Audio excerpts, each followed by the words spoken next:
Қазақстан мен Иранның біріккен Агро-Ай-Групп серіктестігі Ақтөбеде мал өсіріп, көкөніс егуге ниетті. Бүгін облыс әкімі Бердібек Сапарбаев инвестор болуға ықтимал кәсіпорын өкілдерінің ұсыныстарын тыңдап, бірлесе жұмыс жасаудың жай-жапсарын пысықтады. Ол екі ел арасындағы байланыстардың нығайғаны біздің облыс үшін де үлкен пайда деді. Соңғы кездегі біздің өкіметтің үлкен делегациясының Иранға барып келуі, соның ішінде менің орынбасарым Мұхтар Сабырұлы болды. Сіздердің әріптестеріңіз бізге келіп кетті. Біз олармен енді жұмысты бастадық. Бұл жұмысты біз ары қарай жалғастырамыз. Ирандықтар 9 жылдың торабындағы Ақтөбе өңірінде 40 гектар аумаққа жылыжай салып, 500 мың бас қой мен 10 мың бас сиыр өсіруге талаптанып отыр.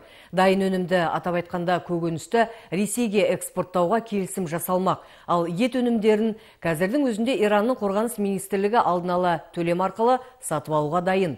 Облыс басшысы бүгінгі кездесуде ирандық кәсіпкерге облыс әкімдігі тарапынан жан-жақты қолдау көрсетілетіндігін атап өтті. Инвестициялық климаты тартымды саналатын Ақтөбе облысында жайылым мен шабындық жеткілікті және энергоресурстар бағасы басқа аймақтардан төмен. Өңірдің басты артықшылығы 9 жолдың торабында орналасқандығы деді облыс әкімі.